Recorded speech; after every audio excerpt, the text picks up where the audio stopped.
A string of lethal carjackings terrorized the Washington, D.C. area. Ballistics reveal that it's the work of a serial killer who tries to run over one victim with his own car. The FBI and police set a clever trap, but the killer insists on a violent shootout.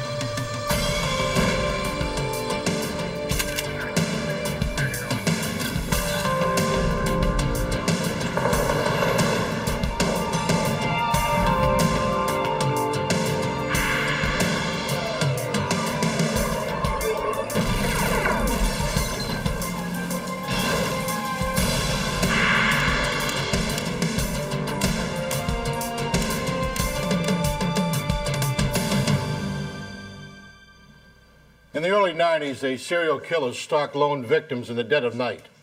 His hunting ground, the suburbs of Washington, D.C. His target, anyone who owned a car. I'm Jim Kallstrom, former head of the FBI's New York office. The gunman was as elusive as he was deadly. He struck quickly and without mercy. Now the FBI must follow the twisted path of a killer wherever it leads.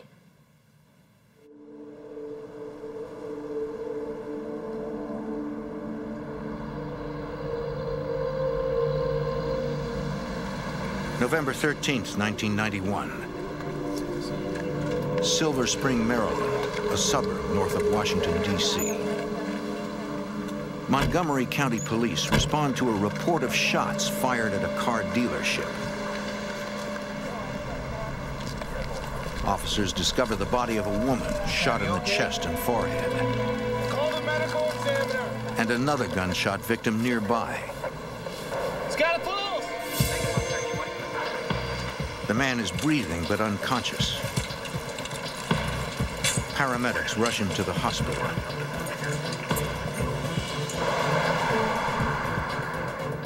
Montgomery County Homicide Detective Ed Day coordinates his department's swift response to the slaying. You saturate the case as fast as you can, work on it as fast as you can, get as much information as fast as you can, and try to resolve it as fast as you can. Unfortunately, the homicides, time is terrible. The more time goes by, the less your odds are that you're going to have a satisfactory conclusion to the investigation. Investigators learn the two victims are janitors. They were cleaning the building that night and would have come outside around 10 p.m. to dump the garbage.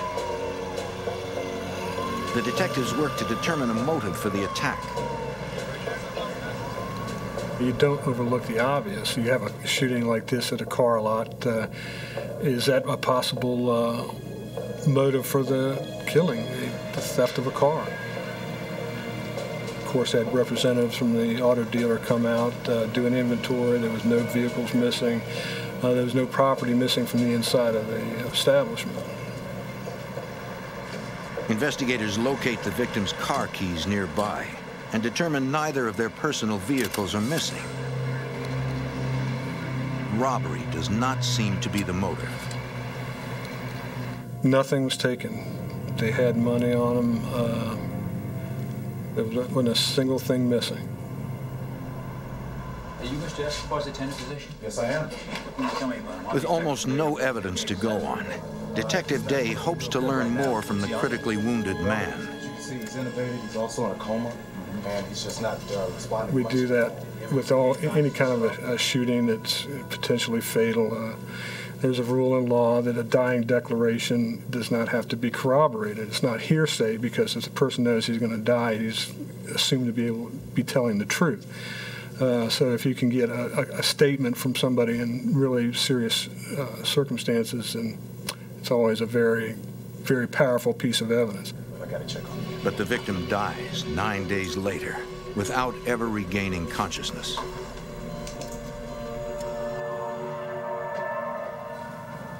During the autopsy, the medical examiner recovers the only piece of physical evidence, the bullets that killed the victims.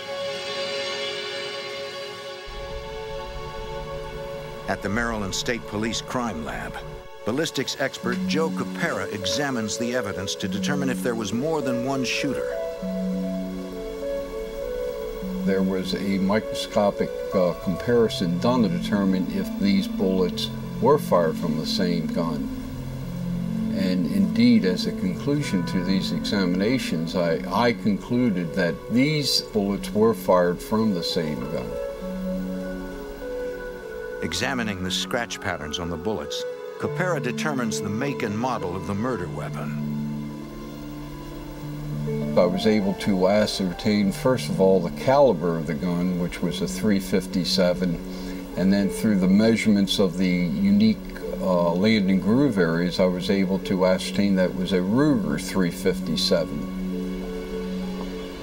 With no obvious motive for the slayings, detectives explore the victims' personal lives for clues. If you work inside out, you try to find out if these people had any enemies, if there was any triangle, you know, thwarted lover or something like that. These things take you in 100 different directions, and you just have to take care of one thing at a time. You eliminate something and you move on to the next issue, and you just go from there. Detectives find nothing in the victims' backgrounds that could have led to their murders. Since investigators found the victims' car keys near the bodies, they decide to re-examine the slayings as a failed car theft. With that possible motive in mind, detectives speculate how the crime might have occurred.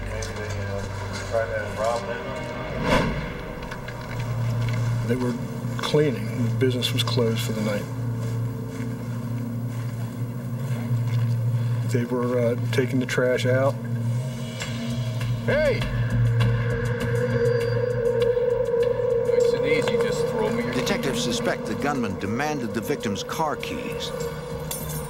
keys. Here, it's right here. Don't hurt me, okay? Based on the position of the woman's body relative to her keys, they believe she tried to run. And you have to make the assumption that he lost control of the situation and decided to kill the two of them before he identified what car belonged to them. He escalated an attempt theft into a murder for no good reason.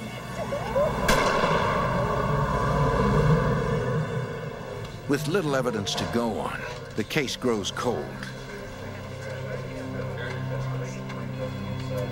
Then, 3 months later, investigators respond to the scene of another homicide.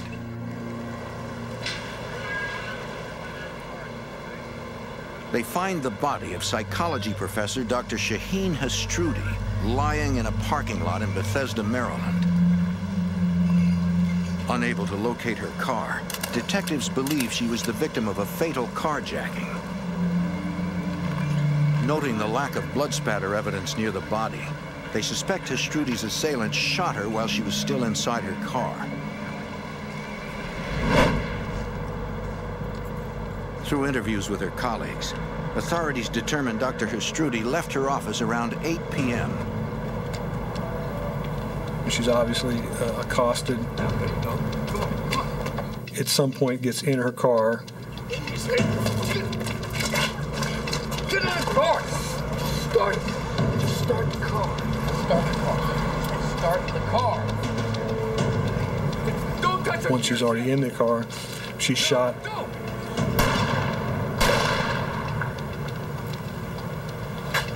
She's taken out of the car, dumped on the lot,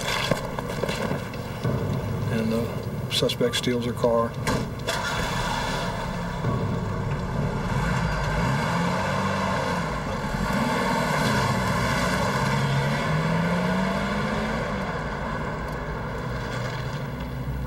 Gunshot wound to the head, large caliber, no witnesses. The only solid evidence is a pair of bullets recovered from the victim's body. Investigators send the bullets to the Maryland State Police Crime Lab to compare them with the bullets from the double homicide. It is a match. The two crimes are connected. So we got a couple of crimes here. Homicide detectives begin examining unsolved cases involving similar circumstances. One detective recalls a recent homicide, which occurred a month before Hastruti was killed. Very similar to these crimes. That's very similar.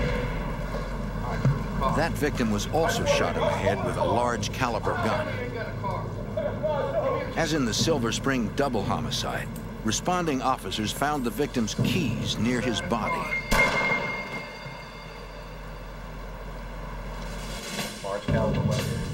But this victim didn't own a car, which leads investigators to question whether car theft was the motive, or if the case is even connected to the other shootings.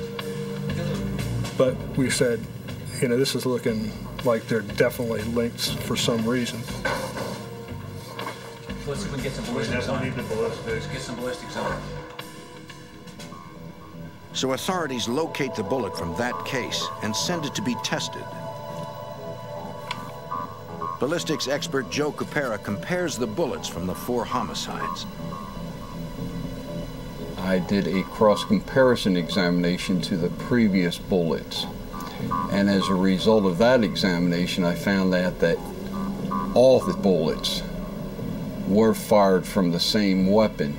So we're starting to see a pattern here, guys. We got 4 Investigators have connected the 4 homicides through the ballistic evidence and an apparent car theft motive, but they cannot understand why the killer chose to murder his victims. None of these people were armed.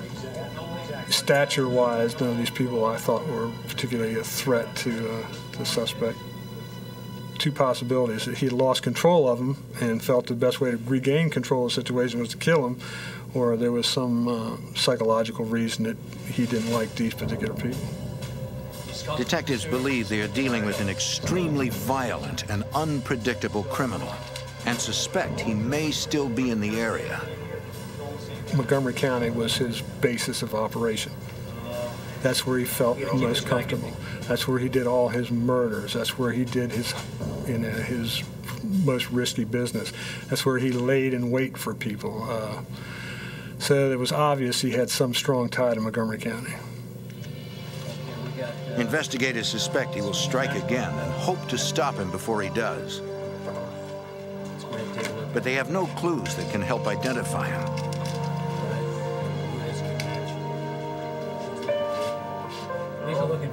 And the killer's weapon is the only thing that can connect him to the murders. The best evidence we got is the bullets. And if we can get him and get the gun, then we definitely have a very, very strong case. Authorities don't want to give the killer a reason to destroy his gun, and with it their only evidence. So they decide to keep the ballistics match away from the media. If we supply the information to the press that all the bullets came from the same gun, be a good likelihood that he would either dispose of the weapon, or he would, in worst case scenario, obtain a different weapon and keep committing the crime.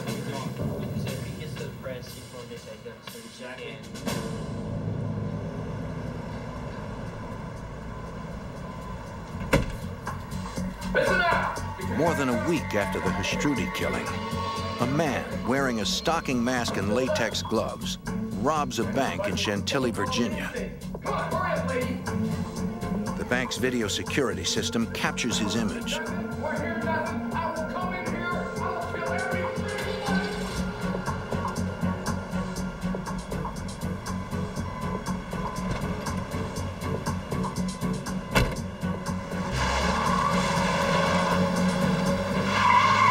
A witness tells the FBI that the bank robber fled in a late-model white vehicle and gives them the license plate number.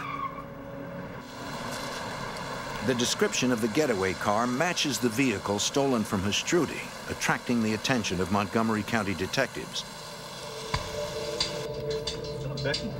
But the license plate is not Hastruti's.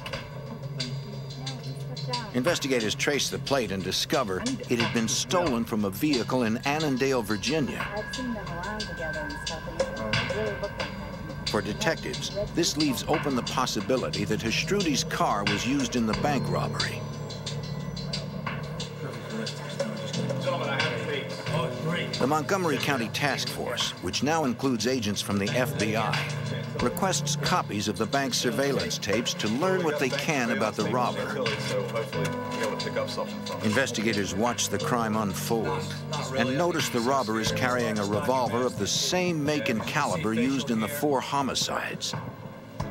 They think he could be the killer. The footage is the best lead they have in identifying a suspect, according to FBI Special Agent Robert Coffey. We had a great piece of video that actually showed the individual, the handgun. That picture was actually put on the news locally and regionally to try to see if we could spark some interest as far as someone identifying him. As you can see, Investigators also release information that their suspect, the money he stole, and the vehicle he was driving may be covered in red dye. If you do anything, a phone call, anything, I'm gonna shoot somebody. The teller managed to slip dye packs into the bag of money. And a dye pack is a device that once it goes through the door of the bank, it's electronically activated. There's a timer on it that gives a person a little bit of time to get away from the bank, and then it explodes, spewing this terrible red dye. It stains. It's very difficult to get off. It gets on the money, and it will not come off the money. It takes a while to get it off you personally. 5 days after the bank robbery, police in Northern Virginia find an abandoned car bearing the stolen plates reported by the witness. A check of the vehicle identification number proves that it is Astrudi's car. The officer peers inside, examining the interior. We had the red dye stains in it from the dye packs from the bank. We had proof positive that it had been used in the bank robbery. Officers impound the vehicle and transport it to the police garage for processing.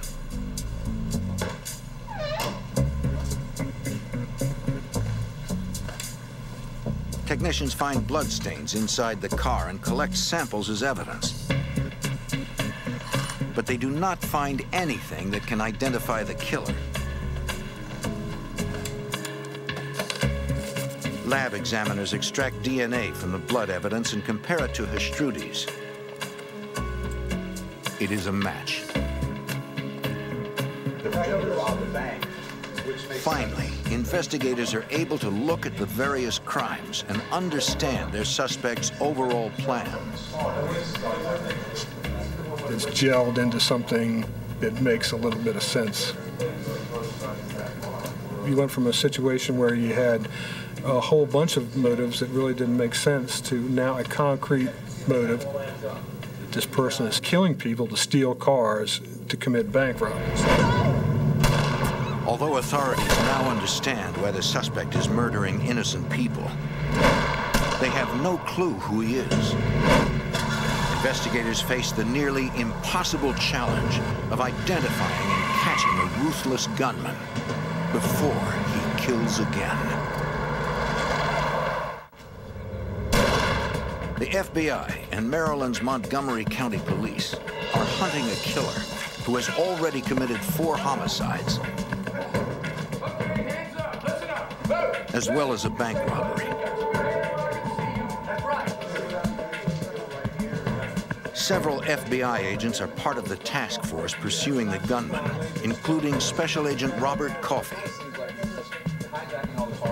One of the main roles of the FBI, specifically in this type of a crime, is that we work with many different agencies to corral all of the investigators and bring forth the information in one kind of a think tank. This multi-agency approach is an invaluable investigative resource for Montgomery County homicide detective Ed Day. When you start working with multiple jurisdictions on different cases, well, the more jurisdictions are involved, the more jurisdictions have an interest, the more assets you can draw from. The task force now understands their suspect's crime pattern. He steals a person's car at gunpoint, killing his victim, then uses the vehicle in a bank robbery. Investigators continue to look for past unsolved cases that involved a similar pattern. Nothing occurs in a vacuum. Somebody doesn't just start killing people, so that's when we really started doing the research. They identify an incident that occurred in their county almost a year earlier. Is this your car? No, it's not my car. Our victim was a maintenance man, an Hispanic male. Give me your keys. He was accosted by a white male carrying a large caliber dark handgun. Where's your car? When the masked gunman asked for the victim's car keys, the man claimed he didn't own a car. Oh, no. The suspect demanded to know which car belonged to him. He was told to turn around and face away from the suspect, get down on his knees and put his hand behind his head. Where's your car? Where's your car? Our victim at that time felt quite certain that he was going to be executed. This better be your car.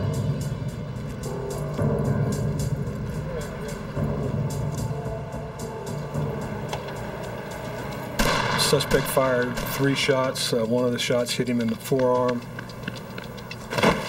The victim managed to flee down an alley and hide behind a bush. And spent some minutes there waiting for the situation to calm down. After 10 minutes, the victim returned to the street and waved down the first car he saw, hoping for assistance. To his horror, it was the gunman.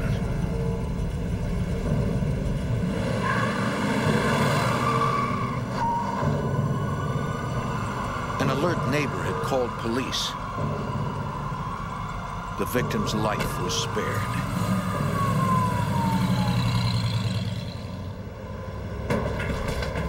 The following day, a witness reported seeing a masked gunman leaving the scene of a bank robbery in Centerville, Virginia. Police later recovered the getaway vehicle and determined it was the car stolen from the maintenance man. Investigators examined the evidence gathered at the scene of the carjacking. All they have is a bullet fragment that was lodged in the victim's arm. Ballistics expert Joe Capera. One does not necessarily need the whole bullet as long as the fragment that is left that he is examining has enough ballistic evidence on it that he can use. He tests the fragment against the other recovered bullets to determine if that case is connected to their current investigation. The bullet fragment matches, but the task force is still no closer to identifying their suspect. The lab's not getting anything out of these. I mean, these cars are... With little hard evidence, investigators study the killer's behavior as exhibited through his actions, searching for clues to his identity. This guy... Authorities examine the newly linked case and determine he is unusually bold and cocky. When the investigators got together and discussed the commitment level of this individual to stay at a crime scene for 10 minutes waiting for a witness to come back, raised our level of concern about the subject himself. He's not in a big hurry. He feels pretty comfortable that the police aren't going to be there anytime soon. Investigators also believe the suspect has a quick-tempered, vengeful personality. He's very upset with his victim. He's decided that he has been himself wronged in some way, and he's going to make him pay for it.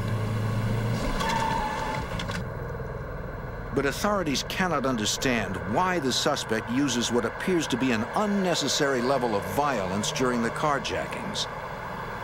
It does not make sense to kill somebody in the least risky part of the crime. The biggest risk he's taken is when he goes into those banks, as far as getting captured, being identified, or running into any real obstacles. Taking these people, innocent people off in the middle of the night in a ground of his own choosing where he can isolate them. I mean, he's safer at that location than he is at anywhere else and anything else he does. It just doesn't make sense why he chose to kill these people. Their suspect is not only dangerously disturbed, but also clever. Yeah, we'll just pull in here. See. One of the more interesting parts of the MO that this individual used was the number of jurisdictions through which he perpetrated his crimes. He exploits the fact that no single police department can readily see his entire crime pattern. We have a carjacking in one jurisdiction. We have a stolen tag from a second jurisdiction. We have a bank robbery in a third jurisdiction. And then we have the car abandoned in a fourth jurisdiction.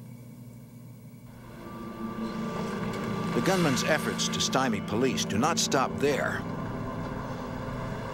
Each time he abandons a stolen car, he leaves it unlocked with the keys in plain view. One of the difficult parts of recovering the vehicles following the robberies is that they were being driven by other people. By leaving the vehicle with the keys in it, the vehicles were then subsequently restolen.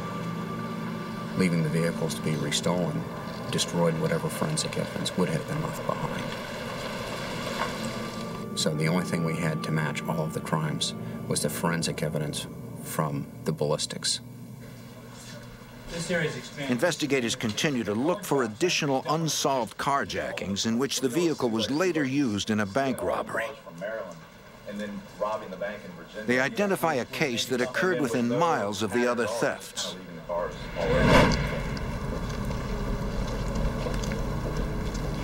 A woman was walking out of a doctor's office and realized that she was being followed. She turned to try to go back to the doctor's office, but was confronted by the individual and then asked for her keys.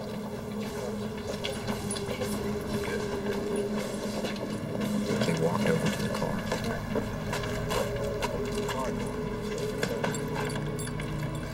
Come on, come on, come on. Start it. Start the car. Start The the gunman car. forced the frightened woman to start her car. And upon starting the vehicle, had her get out and kneel down next to a wall. No. On your knees. Put your hands up. There you go. Upon kneeling down, he had her wait there for a short period of time. She described it as 30 or 40 seconds passed. Now, if you listen. You have to wonder is how much of that time did he spend thinking about whether or not he was going to shoot her. She was very compliant, did everything she was told to do right when she was told to do it. That might have saved her. The next day, her vehicle was used in a bank robbery. This latest one. The investigators wonder why their suspect allowed this woman to live, yet killed the others. They come up with several theories. The fact that she was a Caucasian female might have had something to do with it. He might have had harbored some malice towards Hispanic people or foreign people, or it could be something simple about he lost control in those situations. In fact, the best way to gain control was to kill him. The task force has little to work with, but is determined to go on the offensive. Now we're trying to figure out how can we get ahead of him? How can we be in a position where we can be waiting for him when he does something? Or we can be prepared to mobilize very quickly with the resources necessary to get him. The investigators focus on the one aspect of the suspect's crime pattern that they can anticipate. We could not predict when a carjacking would take place. They were too random. We did, however, know that following the carjacking, we would have a bank robbery. If authorities can only predict which banks he will rob or where he will be traveling, they might have a chance to catch him. A masked gunman strikes again and again in suburban Maryland, just north of the nation's capital. He shoots his victims while stealing their cars.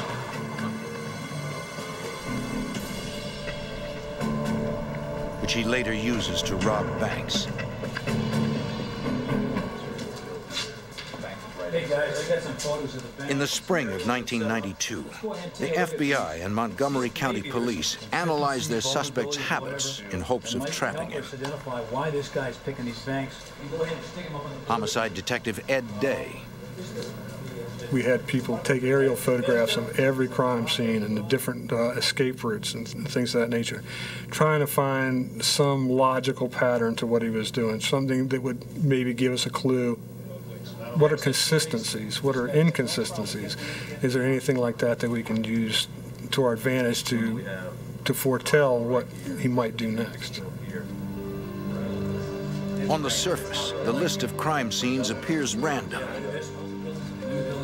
But a closer look by investigators reveals all the banks he robbed share a single trait. Everywhere he went, he had access to a major roadway that would take him pretty quickly to a thoroughfare like 495 or 270 or something like that.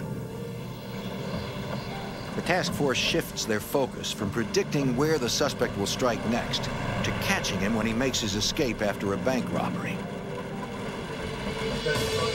They decide they will cast a dragnet on all highway exit ramps in the area. FBI Special Agent Robert Coffey. We developed a plan where we would cast a net using all of the jurisdictions, law enforcement within the Washington area, to where once the bank robbery were to take place, he would have to pass through some points of the net. Meeting with officers from every police department in the area, the task force details their plan. They will watch for any carjacking reports resembling their suspect's MO. Officers from each jurisdiction will then prepare for a quick response if a bank is subsequently robbed. They will immediately stake out pre-assigned highway exit ramps targeting the stolen car. Once he's carjacked the vehicles, and we implement the plan. There was enough support at each particular location that he could be followed. We could bring to bear enough additional manpower to make a stop of our choosing and, of course, effect an arrest if we were lucky enough to spot him. Ready to cast their net, investigators wait for the suspect to steal a car. You're all key players in the plan. Let's get them. At 5 a.m. each morning, Special Agent Coffey begins his day by reviewing the reports of all the area car thefts from the night before. He looks for the one that matches their suspect's MO. Take a look at it. If the suspect stole a car, the task force needs to identify it before banks open at 9. Take a look at it. But months pass with no sign of their suspect. Investigators begin to worry that the killer has gone underground and may never be caught. We assume he's obviously stressed at this particular point. He's feeling the heat of the notoriety of what he's done. October 9th, 1992. Special Agent Coffey. 8 months after the killer's most recent slaying. I get notification from our Baltimore agents that another carjacking has taken place. We've got a white male with a ski mask, latex gloves, and a handgun. It's taken place all the way up in Baltimore. At approximately 7 a.m., a 15-year-old girl walked to her mother's car. Suddenly, an armed man approached her and demanded the keys.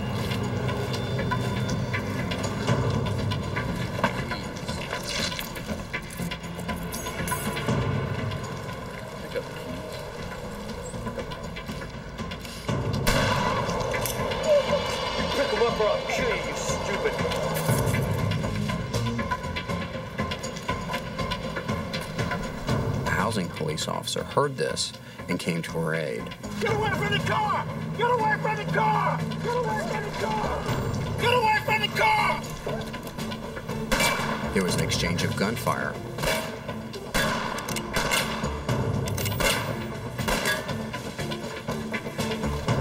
And the carjacker took her vehicle and fled the scene.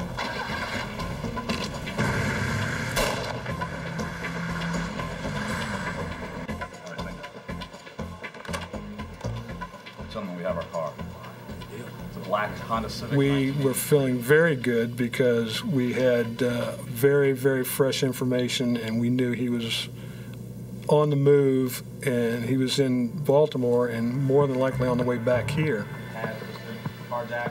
The task force determines there is no need to wait for a bank robbery. Based on that information, the task force casts the net around the Washington metro area, hoping that he's going to come back through that net. Patrolmen and SWAT units from jurisdictions throughout Maryland, Washington, D.C., and Northern Virginia race to prearranged locations on freeway exit ramps to watch for the stolen car.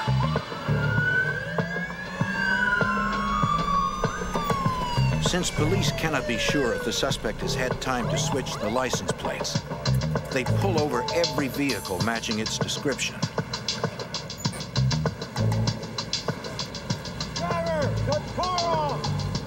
Each time, they know they may face a shooter who has already taken 4 lives. Let me see your hands. See your hands. Driver, walk back. Driver, open the door slowly. The FBI and police departments throughout the Washington, D.C. area hunt a suspected killer. They stop every vehicle matching the description of the one they believe he stole an hour earlier. Police pull over dozens of cars, but come up empty. What's going on? You got a girl. As the search continues, 50 miles away in western Maryland, Brunswick police officer Gary Klein is on routine patrol. I observed a small black and color passenger vehicle. I saw that there was no front license plate on it. And as the vehicle passed me, I looked over and observed the driver had a nylon stocking pulled down over his face.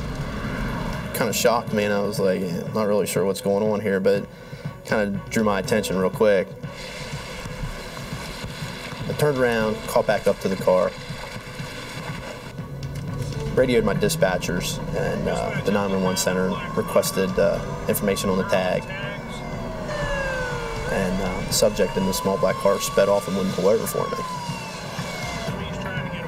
Then I'm informed by our dispatchers that this subject is wanted for shooting at a Baltimore City officer.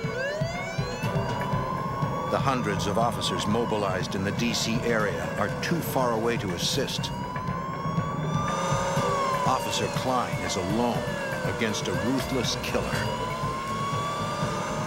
The adrenaline's pumping now because I'm pursuing this vehicle, knowing somewhere in there I'm going to have to confront this individual. The speeds that we maintained in some places were 90 mile per hour to a little over 100 mile per hour. Officer Klein chases the suspect from Maryland into Virginia. He was very intent on getting away from me. Dispatcher, we're getting ready to go right on Interstate 71. He just went straight down the middle of the bridge, just forcing people east and westbound out of his way.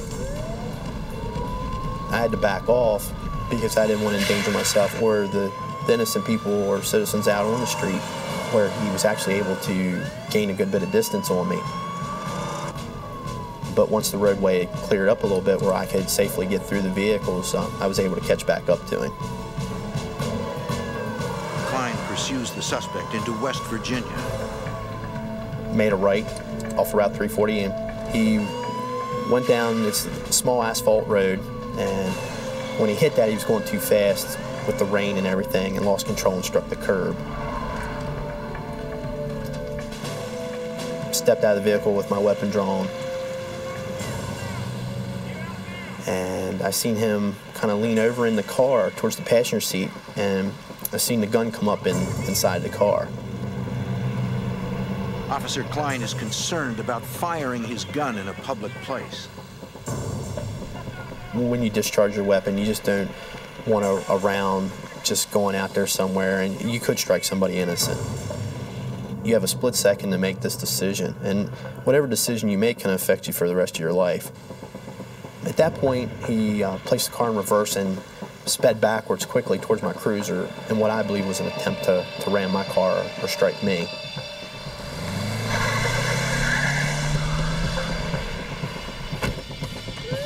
He proceeded down a small access road. And I proceeded after him. He sped into this little dead-end dirt gravel area, and he tried to go behind this bulldozer and wrecked into it. There's nowhere for him to go, and now I have to confront him.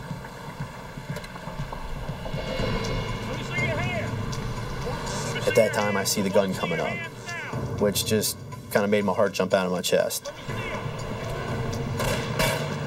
While the suspect ducks for cover, Officer Klein strategically moves to his right. You don't want to stay in one position, especially after he already knows where you're at. Klein's tactic works. The suspect fires at the position where Klein used to be. I actually fired more shots at him as he ran to get to the backside of his car for cover. With backup units still minutes away, the lone officer fights to stay alive in a violent face-off with a vicious killer. Let me see him.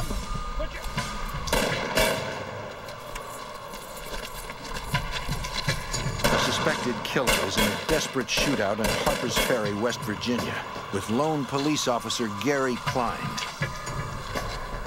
I see him start to come up from behind his car through the passenger side window with the gun raised, and he's coming up. I remember firing at him and striking the car, and he ducked down behind the car again. Several seconds passed. He raises back up. You can hear it, the actual sound of the bullet striking the car, the metal, and he ducks back down behind the car again. Finally, backup arrives. When they put their hand on my shoulder and I knew who they were, it was this big relief. Burden was lifted off my shoulders because now I knew I had fellow officers there. Within the next 10 minutes, police officers from several jurisdictions were on the scene. Come out from behind the car. The gunman realizes he is outnumbered. Then the suspect stood up and walked out in front of myself and my cruiser, probably about 15 yards, and put the gun to his head. And I continued to yell at him to drop the gun, to throw the gun on the ground, at which time he told me he wouldn't do that. Listen, hold on a minute. Hold on a minute. West Virginia State Police Corporal John Jeffries begins negotiating with the gunman. We can work through this. Let me help you. The only thing we've done so far. After several minutes of negotiation, the suspect then pulled the nylon stocking up on the top of his head. Still wasn't able to really get a good, clear look at him. The suspect begins to talk. He says he's an unemployed house painter. He said that he was just upset. He had had some relation problems with his girlfriend, that he had done some things he wasn't real happy about, and just all these things had piled up and just troubled him, and he didn't know why he was doing the things he was doing. After a 45-minute standoff, the gunman makes an unusual demand. I remember him saying he wanted to talk to his mother. So he gave his mother's name and phone number. Several tense minutes pass as police attempt to reach the suspect's mother. He advised the suspect that they had his mother on the phone. The woman on the line asks the negotiator for the suspect's name. He identified himself as Alan Newman.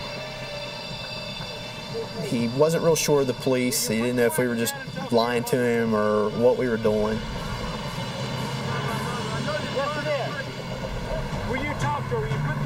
He said, well, ask my mom what my favorite cookie is.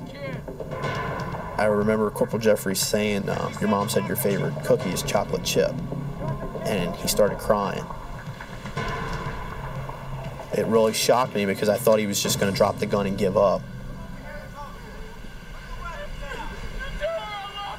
You see the hammer coming back and everything's like slow motion. You see the hammer drop, you're waiting for the gun to go off. And it didn't. Seizing the opportunity, officers rush in and subdue the gunman, ending the standoff. After it was all over and done, very relieved, very appreciative of all of the guys that were there that day.